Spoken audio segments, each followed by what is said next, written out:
Assalamualaikum warahmatullahi wabarakatuh. Perkenalkan, nama saya Anissa Auliasari, NIM 8566846 dari Universitas Terbuka. Di video kali ini saya akan mempresentasikan tentang deterjen pada pertumbuhan kecambah. Berikut adalah video dari saya. Pengaruh deterjen terhadap perkecambahan. Landasan teori perkecambahan benih dapat diartikan sebagai dimulainya proses pertumbuhan embrio dari benih yang sudah matang. Benih dapat berkecambah bila tersedia faktor-faktor pendukung selama terjadinya proses perkecambahan.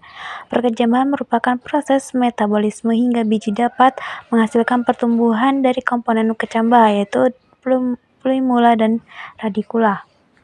Next, selanjutnya itu ada faktor-faktor. Nah, faktor-faktor ini dibedakan menjadi dua, yaitu ada faktor eksternal dan faktor internal. Faktor eksternal lingkungan merupakan faktor luar yang erat sekali hubungannya dengan proses pertumbuhan dan perkembangan. Sedangkan untuk faktor internal, faktor yang merupakan hormon dan gen yang akan mengantar pertumbuhan dan perkembangan tumbuhan. Next adalah video pencemaran lingkungan terhadap pertumbuhan perkecambahan. Oke, untuk langkah pertama yaitu kita siapkan 7 cup gelas yang sudah ditulis label dengan angka, yaitu ada kontrol, lalu ada 100%, 50%, 25%, 12,5%, 6,25%, dan 3,10%.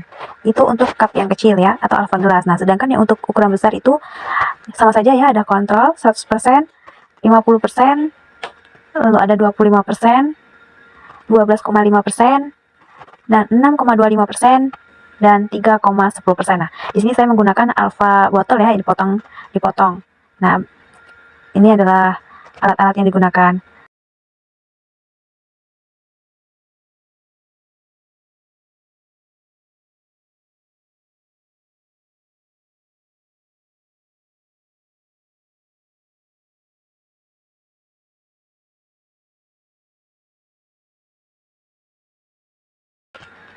Next, nah di sini ada air. Untuk alat dan bahannya ada air juga ya teman-teman. Lalu ada wadah air sebanyak 1000 ml. Ada ukurannya ya teman-teman ya. Cuma nggak kelihatan. Terus ada deterjen. Ada deterjen ya teman-teman. Lalu ada kacang hijau.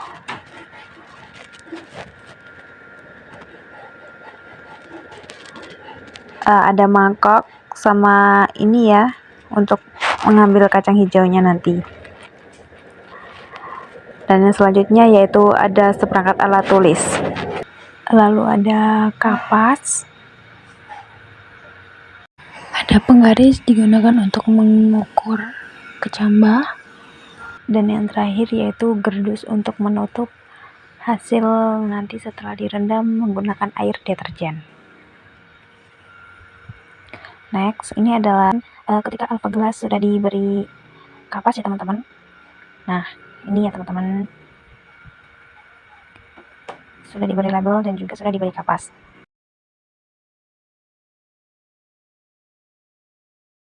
Nah, untuk yang selanjutnya teman-teman, kita ambil dulu kacang hijau secukupnya, lalu kita akan rendam selama 1 jam kurang lebih untuk mengetahui mana yang mengapung. Nanti kita akan buang yang mengapung tersebut.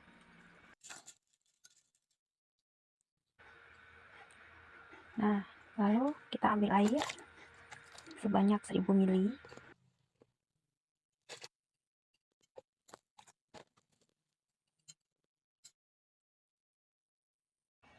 Next, selanjutnya yaitu kita masukkan deterjen ke dalam wadah yang berukuran 1000 ml, yaitu sebanyak 5 sendok.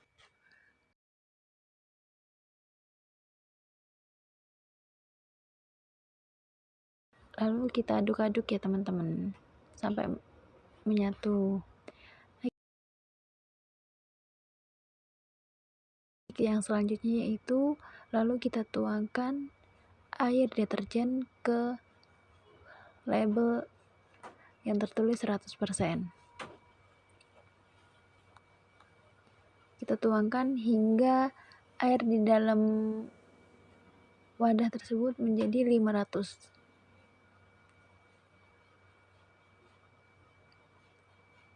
Nah, setelah 500 ya teman-teman, kita isi kembali dengan air bersih hingga mencapai 1000 ml lagi. Nah, gitu ya teman. Lalu kita tuangkan lagi ke wadah yang berlabel 50%. Nah, lakukan seperti itu terus ya teman-teman. Nah,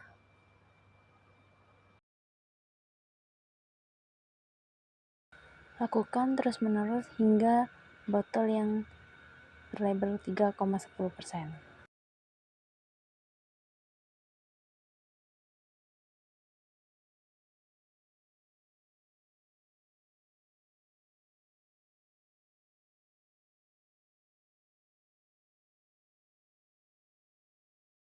Jika tadi sudah selesai dengan air menggunakan deterjen, lalu kita menggunakan air PDAM atau kontrol, teman-teman.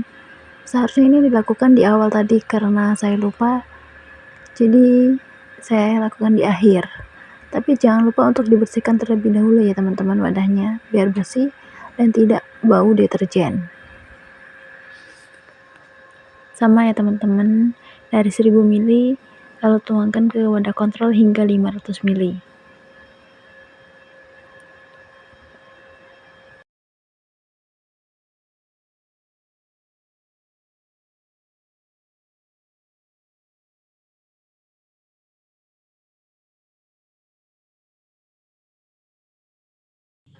Next teman-teman, jika semua sudah terisi, yang pertama kita masukkan dulu ke kontrol, itu air PDAM. Kemudian ambil lagi sekitar 10 biji ya teman-teman. Nah, lalu kita masukkan ke air deterjen 100%. Nah, lakukan ulangan gitu ya teman-teman, ulang-ulang terus hingga semua botol terisi kacang hijau.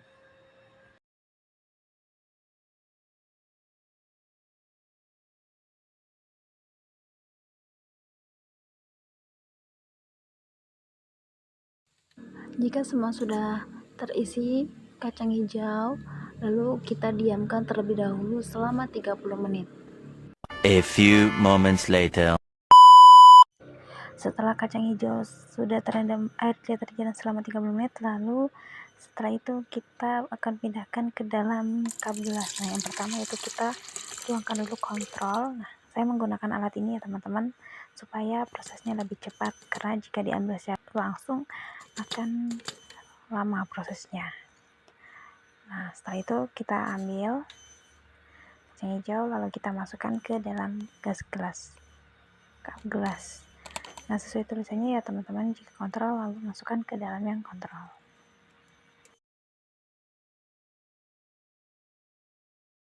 Jika semua biji kacang hijau sudah terpindahkan di wadah cup gelas alfa, lalu kita taruh di tempat yang tertutup dan kita tutup menggunakan gardus agar tidak tertembus oleh sinar cahaya matahari.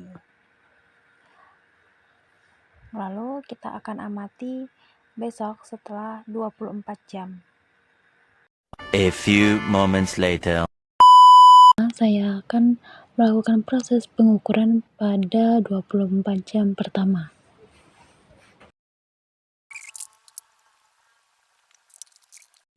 Kemudian diukur satu persatu dan masukkan ke buku laporan.